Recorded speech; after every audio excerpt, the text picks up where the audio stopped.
they might have been a little resistant to trying something different or doing something, and they say, well, this has worked. I don't give a fuck if it's worked.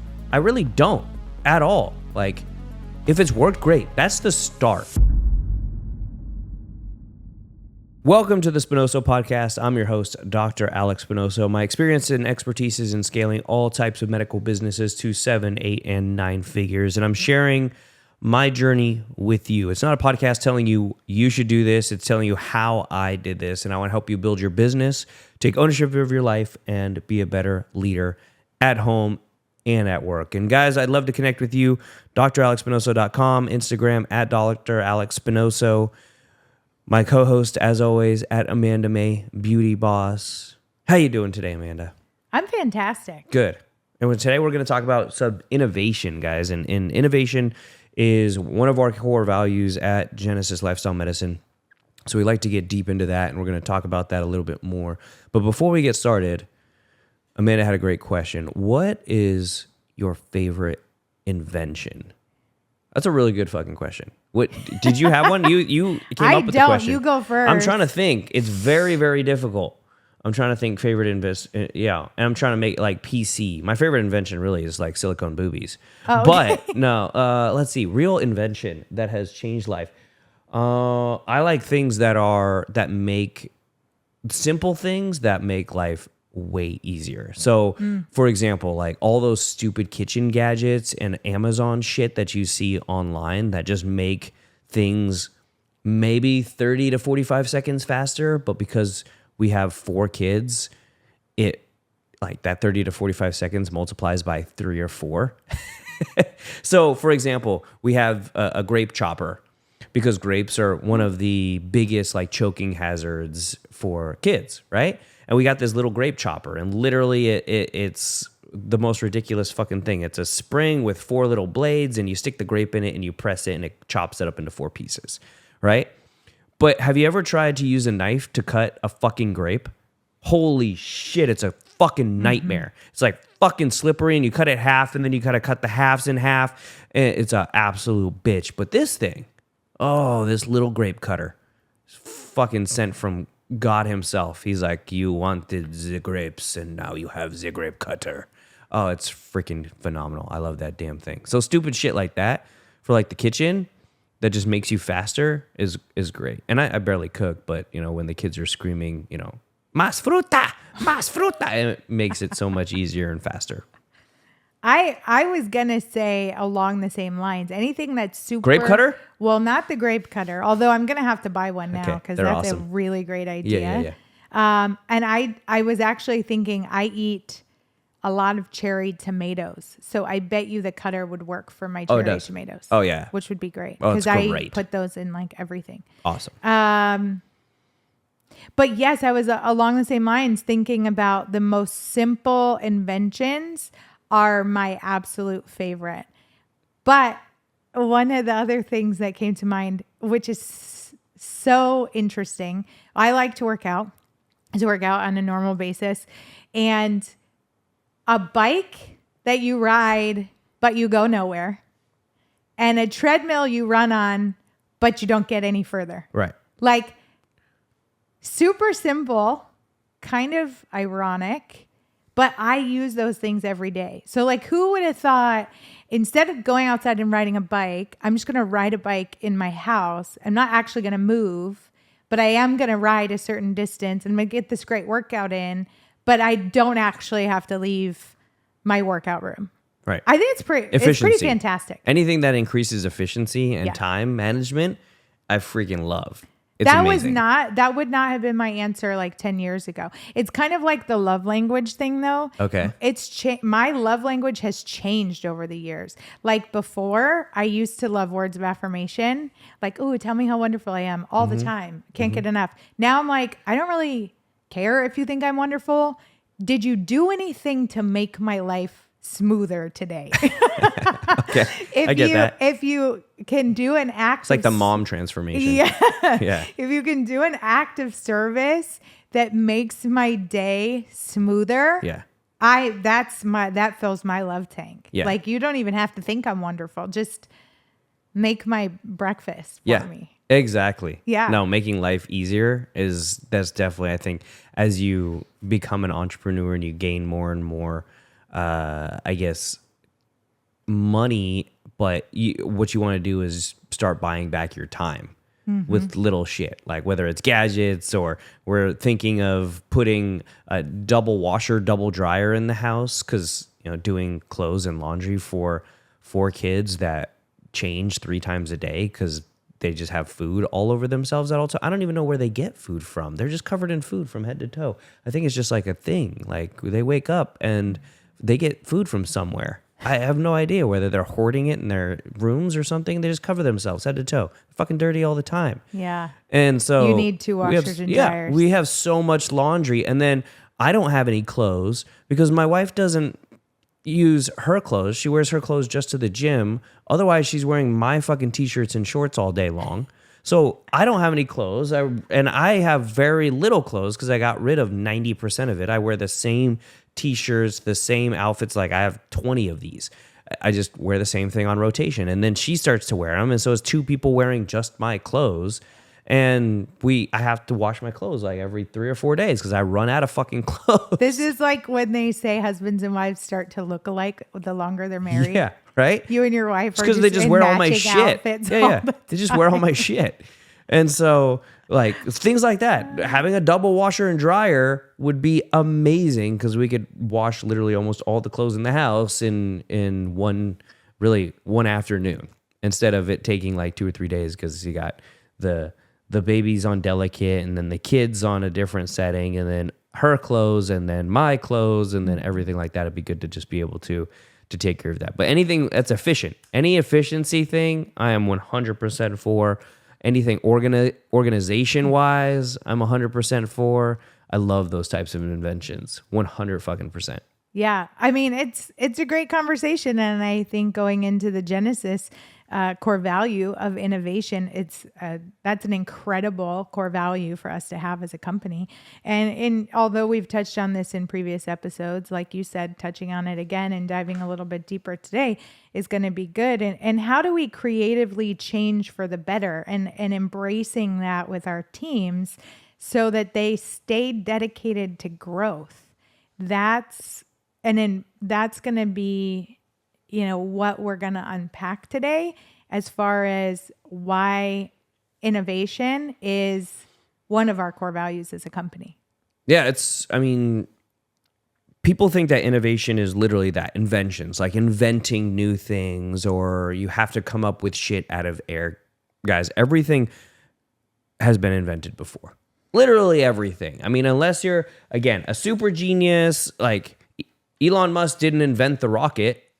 He might have invented ways for it to get back to Earth and stuff like that better and improved upon it, but he didn't invent the fucking rocket. He just, again, innovated and made it better. So when we talk about innovation, we're talking about making things better. And growth is one of our core values as well. And that's not only professional, but also personal growth, in that if you're not growing, if you're not learning, the opposite of that is you're dying.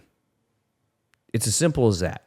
And so if you're not consistently innovating in your processes, in your procedures, testing the limits to try and get better, then your business will not be around in 5, 10, 15, 20 years because there's going to be somebody else who is headlong, running full force, focused on innovation, focused on delivering a better service, a better product, a better system, a better delivery that you can do. So if you're not focusing on that, if you're not innovating, you're going to get ran straight past. And that's one of the big things at Genesis, is that the staff knows that innovation and growth are our core values. So they know that, hey, we're going to be consistently changing things. And at the beginning, they were a little bit complaining about it.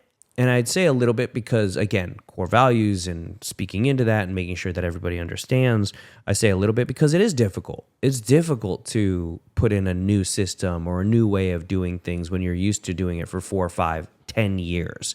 So it is super hard to fix that up. And when we're going through that right now, where our staff, our clinic directors are super used to shopping around for the best pricing as possible with pharmacies and things like that. But now that we're vertically integrated, it's like you don't have to worry about the best pricing because the management corporation or the management team is taking care of the pricing of everything. You just use these services or these vendors. You don't have to worry about that. You focus more on the client now. So there's a lot of things that they have been used to over and over and over that with innovation has been taken off their plate, that again, they have to change their mindset on that. Yeah, so let's talk about some of those other things. I mean, in 6 years, there's been a ton of changes and a ton of growth. Right. So what are some of the key things, like from the beginning, that you would say, like foundational aspects that started you and started this company, that those have changed and you've needed to innovate along the way, and now those foundational things look totally different?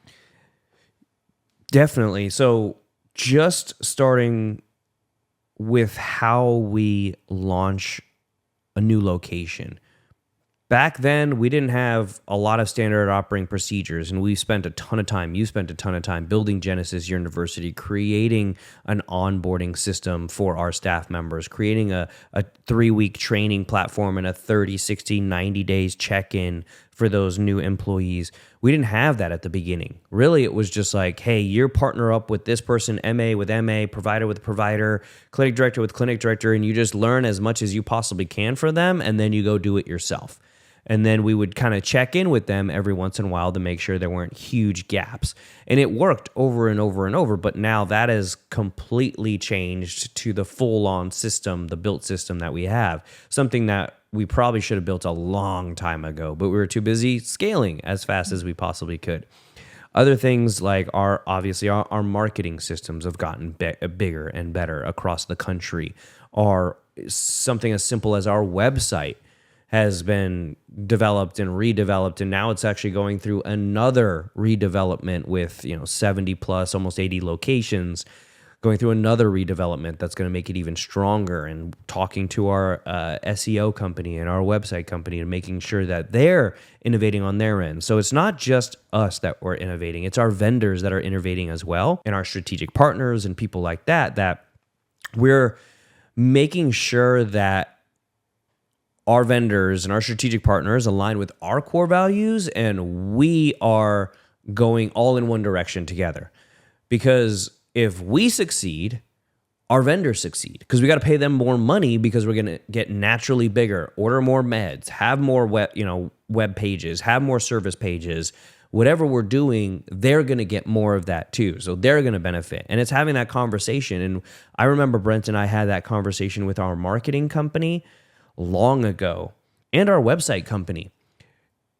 Almost every vendor, honestly, that we've had that conversation long ago, where they might have been a little resistant to trying something different or doing something, and they say, well, this has worked.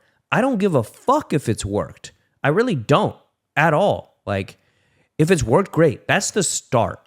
But we're going to consistently but we're going to consistently B test things so that you can improve. You are improving as a company, and explaining to them, it's not just for us. Realize that you've got all these other people too that rely on your services, people that pay for your services. And if you listen to us and you innovate and you're consistently improving your systems with Genesis, you're going to be able to take those systems and use them on all your other clients as well. And all of them are going to be happier. And guess what that leads to? That leads to more clients and more people paying you for your shit. So innovation should be, something that has no question about it. It should just be a part of what you do in your business. And as a result of that, we've got, new marketing systems, new website, new electronic medical record. And now our electronic medical record is being used by other massive companies that are way bigger than us, because we built it out the way we needed to for our workflow that made it really easy for the providers and for the management side of the company. And that's just scaling more and more. So consistently innovating in our company has led us to that. And you have to in our field. We went from 5 years ago now, doing phentermine and topiramate heavy for weight loss. That was like the bread and butter, to now GLP-1s heavy for weight loss. It's a complete innovation. It's a completely different medication, different way of prescribing, different way of selling it. But it was something that is required because everybody's doing it, and we were doing it really at the same time as the innovators, the people that were doing it very early on, and we have been for years and years and years. And so other people just said, oh, it's cool, let's jump on the train. And so there's a lot of competition, but we're already so far ahead of the competition, it's hard for them to keep up. You're consistently innovating.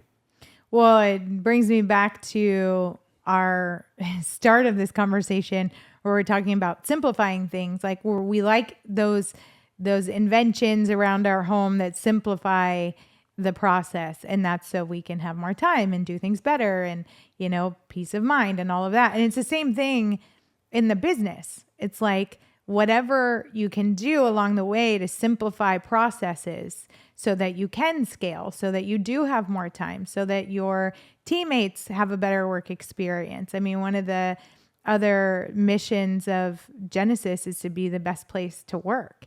So it's like, well, how do you constantly bring innovation into a company so that you can make it an even better place to work the longer people are there? Yeah. And getting them used to change is not always easy, as you started to say, but kind of grows on you. Once you're in the change and you're like, okay, this is just how it's going to be.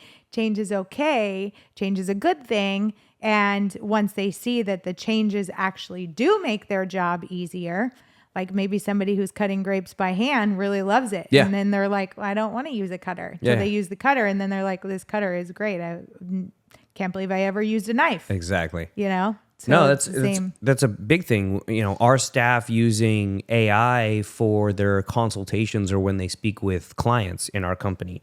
At the beginning, that was something that they resisted a lot. Like, oh, I like to write on my paper, or I type it out afterwards. But it's like the system is going to do it for you. It's a HIPAA compliant system that listens to your conversation, then literally writes your note afterwards. And all you have to do is copy and paste it into our documents and proofread it. That's it. It makes them so much faster. Now they absolutely love it. So that innovation is a massive part of the business. It's a massive part of growing. Yeah, with the AI, it's like you see all those AI note takers when you're on Zoom calls and stuff. Like, people are using it across the board anyway. So like, let it take notes for you and simplify the process. Because so many times, I mean, being in the clinic myself, so many times I started to feel buried if I hadn't done notes and I needed to take time to do patient notes or, fill in charts. And it's like, well, if that's just done and it buys me back time, well, now I can be productive doing something else, and doing something else as in seeing more patients or more clients.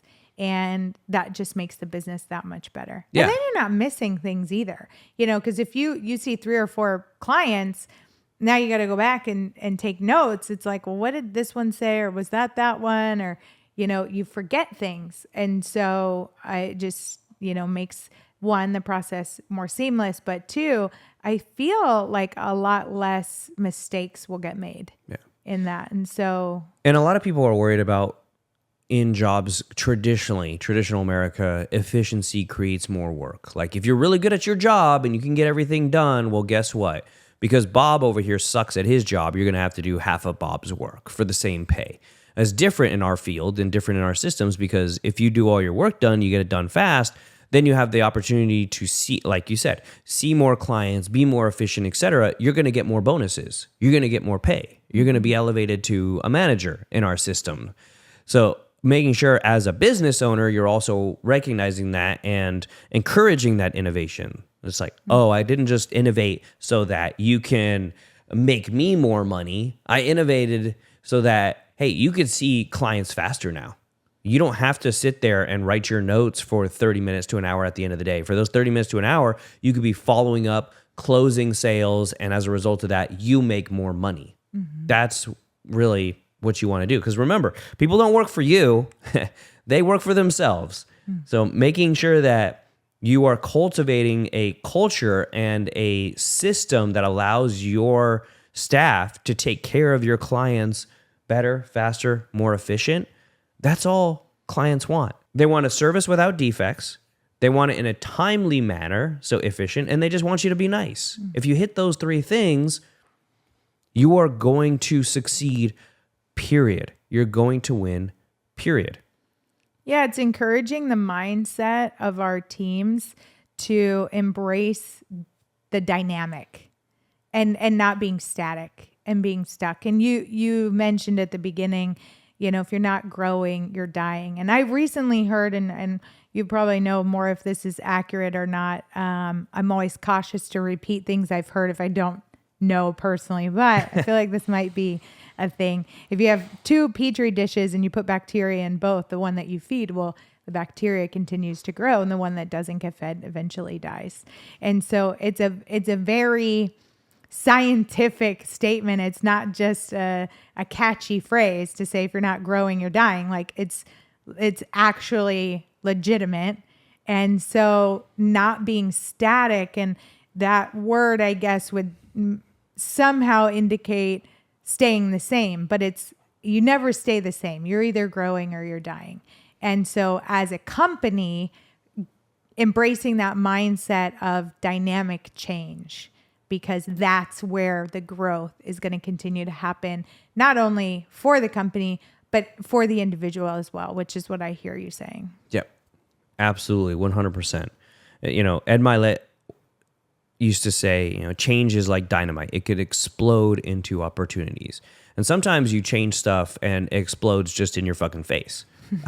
But over time, when you do it with your team and when you do it with your staff, and you're not just doing stupid shit and making dumb decisions all the time, if you are, cool, your business isn't going to be around anyways, but that's not who I'm speaking to. I'm speaking to the people who have the intent to grow and improve and really are looking into what they're doing when they are making these changes and innovating these things in their field. If you do it with the positive intent, with the goal to win, Andy, explain that to your staff, because that's a huge part, is that they think you're just changing shit to change shit so that it's better for you, or you just are bored. And we've explained over and over and over, like, we don't just change shit for the fuck of it. Like, it's not just fuck all, let's change this because whatever, fuck it. We don't change shit that's working. We might try and improve it, but at the same time, we're leaving, again, the A that's working and testing out different Bs to see, hey, if this is 5% better here, we're gonna, that B is the new A as we improve ourselves. And over time, you will build up rapport with your staff to where you have 90% wins and 10% losses, and that's okay because they're okay with those odds. They know that, hey, 90% of the time we're going to win, and 100% of the time they are focused on their innovation, making sure that we make more money. There's not a single person in our company that can say they make less money today than they did 5 years ago in our system. They've always grown. They've always gotten more raises. They have more and more bonuses than ever. And they have more and more opportunities than ever. So there's those people in our system that start in our system that can't say, well, I'm making less money now. No, you're not. If you are, then you're like the less than 1% of people who are probably about to get fired because of the fact that you're just not trying, you're not growing, you're not innovating, and you're sitting on your hands thinking, oh, well, the money's just going to come to me, which is not our culture. Again, accountability is a huge part of that. So you want to make sure that when you are innovating, you're telling people why you're doing it. This is the reason why. And it's not so that you have to explain everything you're doing, although you should fucking explain everything you're doing. You want to tell everybody what you're doing, why you're doing it, and the end result and the end goal, because they might have suggestions or ideas or something that can fit along with that from their experiences, their history, the places that they worked out before of, hey, we tried this didn't work, so avoid that, or we tried this worked really well, so consider adding that to the service or considering adding that to the system. And it's allowed us to innovate and grow faster and faster and faster. And I encourage my team to really look at change as positive, it's going to be dynamic. We're going to be consistently changing things month to month to month at the beginning. Now it's every quarter we might change something. And if we change something on the fly, it's usually nothing that's massive. If we're going to do something massive, it takes months because of how big we are to roll something out like that. And that's fine. Slow and steady wins the race when it comes to those things. But at the beginning, you have to change things on the fly. You maybe have to change your marketing system and the way that you speak on your landing pages or how you sell something. Like those things all have to be changed until you get to something that is a smooth, steady system that allows you to grow, that allows you to then give you the extra breathing room to grow. And the staff won't be annoyed by that because over time they'll see that it benefits them. And when it benefits them, again, they work for themselves. That's the most important part of our, mission and our vision is to be the best place to work in the healthcare field in the US. Really. Well, yeah, and exactly. It's like the solutions focused mindset is what is being taught to everybody. When you are changing something, you're looking for a better solution than what is currently available. And so when they see a problem, it's like, okay, we're really looking for a solution here. So it becomes less resistance to change and more about what's a solution to this maybe bump in the road or hiccup or system that's just not as smooth as it could be. So really focusing on that solution focused mindset, which goes back to a book that you presented to our team last January, or it might have been last July at our corporate event. That was solution. Was it our solution? What was the name? Relentless Solution Focus. There we go. RSF. RSF mindset. And when they start to see that it's solutions that are getting created, it's not just change. It's like they see it as a positive thing. Yeah, and having them bring it up. So if they have, again, a problem, I'll ask, okay, what are like 3 solutions that you suggest for this? And they might not know. They might have the perfect idea of it, but having that solution-focused mindset at the beginning where it's like, I have a problem, I'm going to bring it up, and I'm not just going to turn around. Go ahead, toss that to me. Pardon. Okay, well, it's Relentless Solution Focus. It's by Dr. Selk and Dr. Reed.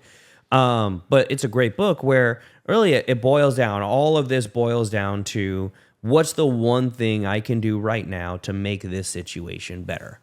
And this is actually a really good mindset and something that I've used when it comes to business, where I always think now, because I didn't used to, what is the worst that can possibly happen with this decision that I'm going to make? What's the worst that can possibly fucking happen? And you just write it out or think about it. Okay, this is the worst that can happen. And usually, I would say 99.9% of the time, as a business owner, an entrepreneur, it's not somebody that's going to die, somebody that's going to go to jail, or the business is going to get bankrupt. 99.9% of the time. But you might have those in the back of your head because of just gun shyness or being new to this to entrepreneurship, or even if you've been in entrepreneurship for a while, like I have, looking back at like when you didn't have anything, you're like, it's gonna go back to that. But if you really break it down, like, okay, what's the worst that can possibly happen here? And having that in your mind and saying, okay, cool. Well, if that happened, what's the one thing I would do to make it better? And cool. Then you already have the worst case scenario already figured out. You already have the next step for the worst case scenario. Now, that might be a waste of time to a lot of other people, but that's how I do it. It helps me. And then you can move forward with your decision and using that same question, like, what's the one thing that'll make this better? What's the one thing that can improve it at this time? And it's the same thing with what you're saying, is that when my staff comes to me with a problem or an innovate, something that I say like, okay, this is an opportunity for us to improve here. I think the EOS model, Entrepreneur Organizational System model in Traction, they call it issues. We don't like to call them issues because issues just sound like shit. We call them opportunities or, improvements that we can make. And when we think about them, it's like, okay, what are the 3 things we can do to make this better? Or what are the 3 suggestions you have to fix this problem? And that could be with anything, whether it's a problem client or a problem staff member or a problem in our systems. You can think about it the same way. Okay, here's 3 solutions that I think might work, and you can talk through your management team, talk through your staff with those options. And so they start to think, okay, like this is how I would solve that problem. And so they're solving their own problems in the future without you ever even having to know about it. Yeah, it's so good. So you said a few moments ago, you didn't always have this mindset. Is there something in your life you don't like to change? Let's see. Things And that your underwear can't be it. Yeah, You've gotta yeah, change that one those. already. Like, no, I don't wear any, so I never have to change. Things that I don't like to change in my life. Really, I guess food would be a large part of that. I love all different types of food. I've traveled all over the world and tried all different types of food, and I am essentially a foodie when I have to be, but to a level of a degree that I will not be a foodie if it's less efficient. We talked about that at the beginning. So if it's efficient and I could be a foodie and eat something because somebody else is making it, or it's quick or it's easy, cool. I love to do that. But I don't like to innovate to make my life more difficult. I only innovate to like make my life easier or more efficient. And if that means eating the same thing over and over and over, just because it's quick and it's easy and it's what I'm used to in terms of I can eat this in 5 minutes, I can cook this in 10 minutes, and I could be done and ready and back into my life and my system and creating more money and growing the companies, etc., then I'm going to do it that way.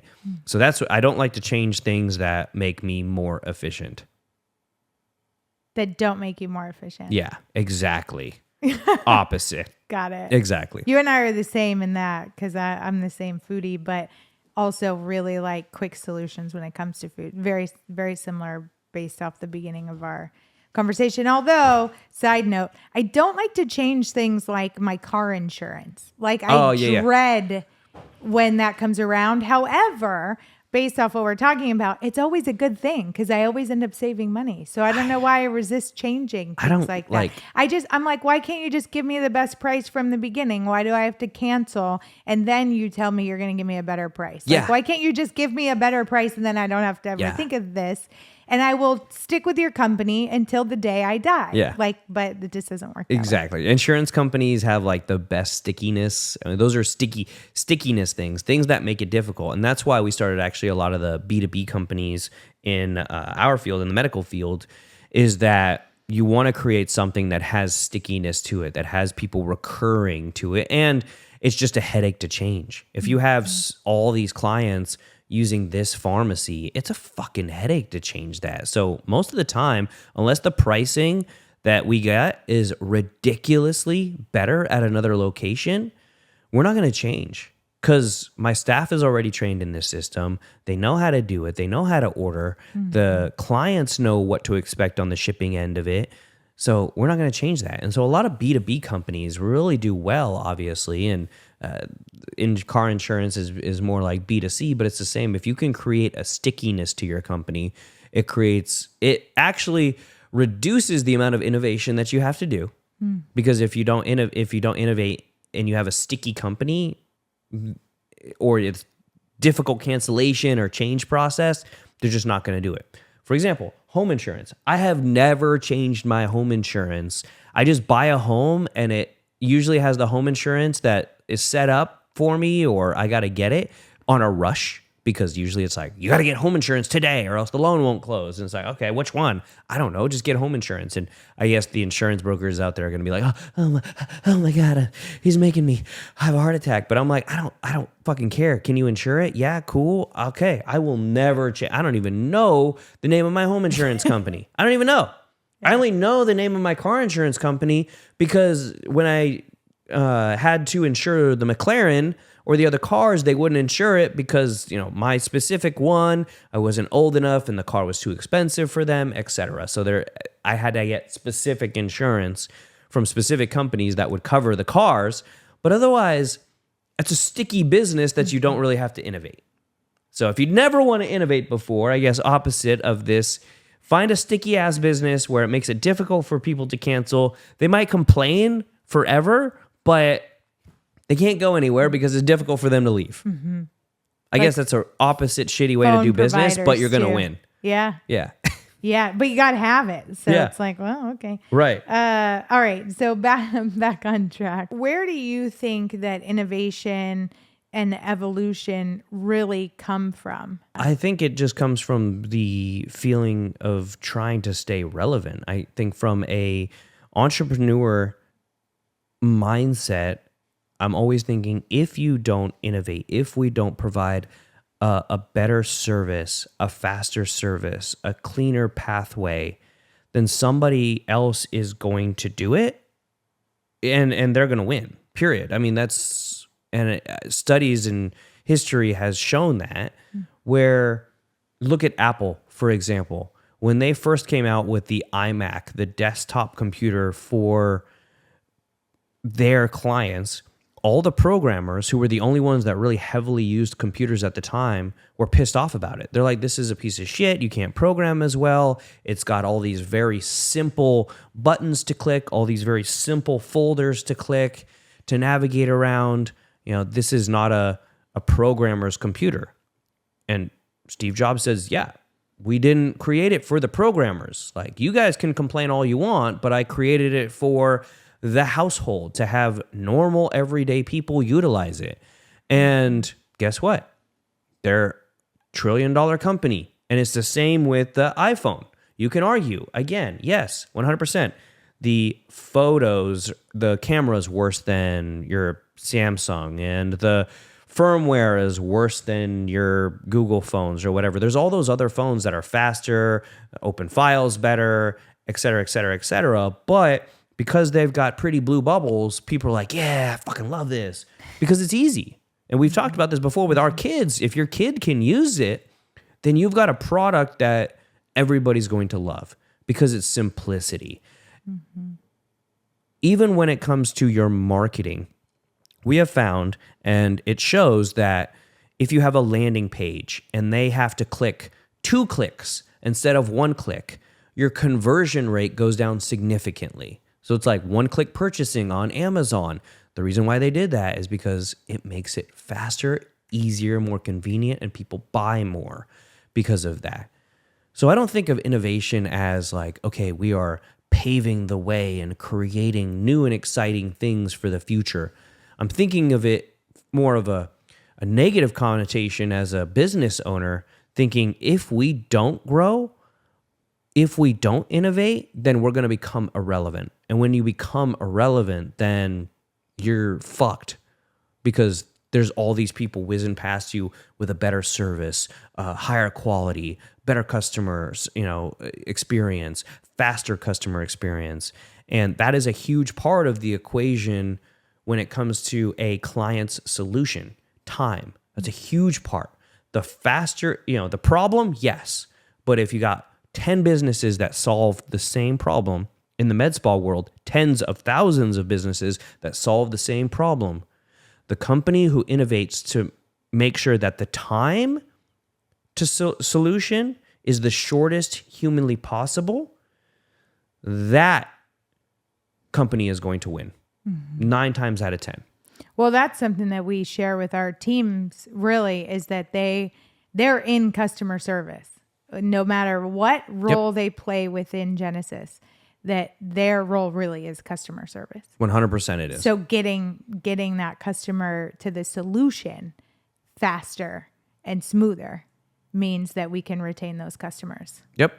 It 100% does. And that customer experience increases. It 100% does. So you can't think of innovation as like, oh, I am changing the way things are done. I'm changing the systems or anything like that. That's not how it is. You might be improving upon them, but there's a reason to it. It is so that you stay relevant. You stay at the forefront of what's going on.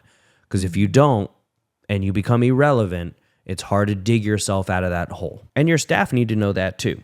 Because throughout all of the innovation that we've done, innovation and growth are core values, but that doesn't mean the rest of the core values really change. Now, they, again, evolved based off of our growth, because at the beginning, the core values, as we said, was Brent and myself and what we stood for and how we wanted to present a business. But as we grew, we had our executives get into a room and rewrite our core values. But out of the 7 core values we had 8 before, and really one of them just dropped off and one of them changed. So really we changed 2 core values. Really the basis of any business, good business, is going to have the same core values. They might say it in a different way or present it in a different way, but doing good business and doing the right thing and not being a dick are literally everyone's core values. You could put all those into those things. Do the right thing, don't be a dick. You only really need 2 fucking core values in your business. Because if you think about it, every other core value fits into those 2 things. Now, that's not a great presentation to your team where it's like, do the right thing always is, but don't be a dick isn't like a great, like, inspiring word to use for your core values. But that's really it. If you just focus on those 2 things, you will succeed in business, because every example can fit into those. Do the right thing when it comes to your client, yourself, your quality of goods, etc. Don't be a dick when it comes to your client, your quality of goods, when it comes to your own staff and your own teammates. That's really it. I mean, it's like the Bible. They got 10 rules and 10,000 pages to literally just say, don't be a dick and treat other people nice. It's what the whole fucking Bible says. It's really it. That's it. That's the best summary I've ever heard. Yeah, I could write the King Spinoso version of the Bible. Is literally, you open it, it's 1 page. It says on the left, don't be a dick. On the right, be good to other people. Mm-hmm. Bum. I sell it for $9.99. Bless it with holy water. Yeah, bless it with holy water. Yeah. It might sizzle a little bit, but don't worry about that. Yeah, but that's the whole point. Well, and in the innovation process, you're changing things that align with our core values.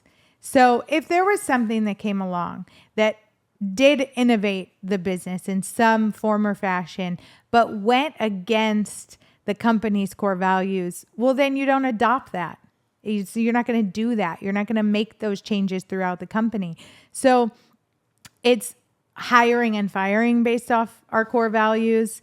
And, when you really focus on every decision goes back to, is this aligned with our core values? Great. Let's keep innovating. Let's keep moving in this direction. If something butts up against that feeling of like, this is aligned with our core values, then you're not going to implement that throughout the company. And when your team members see that consistently, they gain trust that when something is changing, it's changing because it's done with the right intention. Yep, absolutely. Same thing. They know that over time, if you're doing the right thing, that your innovation will lead to more success for them. Mm-hmm. Period. And if you have more success, if they have more success, it will trickle up and the business will have more success. And I've said this before, but Ken Blanchard, great business books, 1 Minute Manager, and like 30 other business books that he wrote, very short books that you can read. But he, again, says, profit is the reward you get for creating an environment where your staff can take care of your customers. And that's it. If you're creating and innovating and setting up a system where your staff can better take care of your customers, then they're going to. And as a result, you're going to make more money. And making sure that they're a part of that. They have the ability to make more money, to grow, to expand, to, own part of a clinic or profit sharing or make more money in your business is very, very important. It's taking action, in the face of change. It's like taking action towards change, and that it's something that when you execute it well, like what we've done at Genesis, it does get adopted and you get people's commitment, not compliance, where they become committed to the process. It goes back to what you were saying, where you said, yeah, you should tell people why you're making these changes. Why are you making the decisions you're making when it comes to innovation and change and solution in the business? When they understand why, they are much more likely to give you their commitment in that change and in the process versus just complying like, okay, I have to do this because, kind of that old saying, do it because I said so. That doesn't work in our business. And it really just doesn't work in business because people, they may comply for a little while, but they're not going to stay committed to the journey. And when you explain to them why you're doing something and it makes reasonable sense, they will stay committed to the process through the change and really adapt it and own it as a part of their own too. I think that's something we do very well as a company is when something new rolls out, the whole company buys into it. And then our leaders are going out and telling our team members, here's why we're doing it. And they're repeating what they've heard the executives say. So now they're bought into it and now they're getting their teams to buy into it. And it just is a trickle effect that creates a lot of success and camaraderie between the teams and the people. Yeah, the accountability that, again, one of our other core values is that we're all accountable for the change. I don't care who fucked up. I really don't care who fucked up. Don't tell me, Sally did this to a client and this happened with the client. I don't fucking care. It's what did we do to make it right or solve that problem? Again, I don't care who did it on the front end. Now, unless it's egregious or illegal, yeah, then I care because I want to make sure that that person gets fired or removed or we're taken care of. But on my end, if it's nothing that's to that level, let's focus on the solution. Let's focus on the innovation, and let's be accountable for our core values. And accountability is taking what we're doing as innovation and saying, okay, cool, we're united, management's united, all the clinic directors are united. We're going to pass that down to the troops and the frontline people and make sure that we all are on the same page and we're moving forward 100%. And allows them to really step into that role as a leader and deliver that news to people down the line. And as we've gotten bigger, we have started to cut the middleman out to move even faster. So our management meetings used to be one-on-one with our managers, every single manager. But now we've gotten well beyond 50 plus managers because of our locations. We cannot meet individually with each one every single month. So we have now our corporate management meetings are monthly with all the staff, no matter who they are, management, front staff, etc., front desk, providers, all of them are in that meeting, and we present the new ideas, the new innovations, the growth, what we want our staff to be doing at all levels. Because I actually took that from Huang, who was the CEO of NVIDIA, and in a interview, he said, I don't have a meeting with my managers and tell them something that I could tell the entire company. He doesn't have one-on-ones at all. He said it just slows him down because, yeah, it was with Brent and I, it was necessary for a few months, but it started to slow us down because if you have an hour, 30 minutes to an hour meetings every single day, it piles up. And now it would be 2 straight solid days being awake for 48 hours to have all those meetings that we would need to. Wow. And it would never be able to, to do it. And so as a result of that, each person comes with their own set of problems, yes. And then you have to fix each thing, and that takes more time. Where in this case, when you're talking about a larger group, and then you're talking about, okay, if there's a problem, what's your solution to that problem? They're thinking about that, and it's probably not even coming to you because they've been trained in that mindset to think about solutions and innovate within their own practices. Where if they're coming to you and they know that they have that time with you, it's like, well, let you, how about you fix my problem? Yep, absolutely. So now you got 48 problems to fix on top of 48 hours of phone calls. Yep. No, you're absolutely right. So being able to solve those problems publicly in front of everybody, helping everybody out. And Huang even takes it one step further, which I haven't, is that they always say praise in public and reprimand in private. He reprimands in public as well. He praises in public and reprimands in public. Because he says, like, if one person is going to be an idiot and do a stupid thing, he wants everybody to know, hey, that's an idiotic, stupid thing to do. Now, whether you agree with that or not, it's just a culture thing, but it's obviously made him and his business one of the biggest in the world, one of the fastest growing in the world, and him one of the wealthiest people in the world. I think it's how it's done. It really like is. On our last call, you actually said something that you did. Yeah. That wasn't, great. Absolutely. And, using yourself, I mean, that's probably a good way to start it. Start with the high level people and, reprimand us on the top level first, right? Before we start going into the rest of the team, so that they get used to the fact that, hey, we might call you out on some things, but leading by example, and you did that well, and nobody's gonna look at you and be like, oh my God, he's so whatever because he did that. It's like, no, I'm humble enough to know I made a mistake. I'm willing to admit it, and here's how I changed it. Yep. And that's leading by example, because you're teaching people you're going to make mistakes. We know that. Own it. Fix it. Yep. 100%. 100% the truth on that. And really, like, change is always an opportunity to grow. It's always an opportunity to thrive. And so if you're committing to change, you're committing to, honestly, being an entrepreneur. Yeah. That's just how it is. If you're going to be an entrepreneur, you have to commit to change. You have to commit to innovation, and you have to commit to growth. There is no other way to succeed, period. Well, that's all we have for you today, guys. If this helped you, please like it, share it, post it on your Instagram. I'd love to repost. I'd love to talk to you guys. Quick announcement, guys. I am planning on launching a medical mastermind for clinic owners who want to expand their business, grow their business, learn how I did it, pretty much visit and talk with me. I don't do really, consultations or any one-on-ones or let me pick your brain anymore, because I just quite honestly don't have time. So really everything is going to be involved in that mastermind.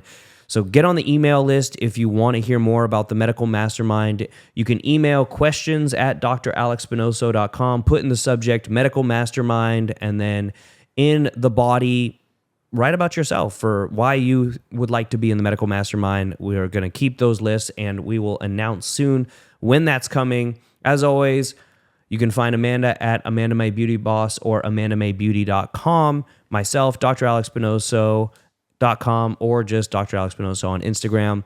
Thanks for listening, guys. Have a good one.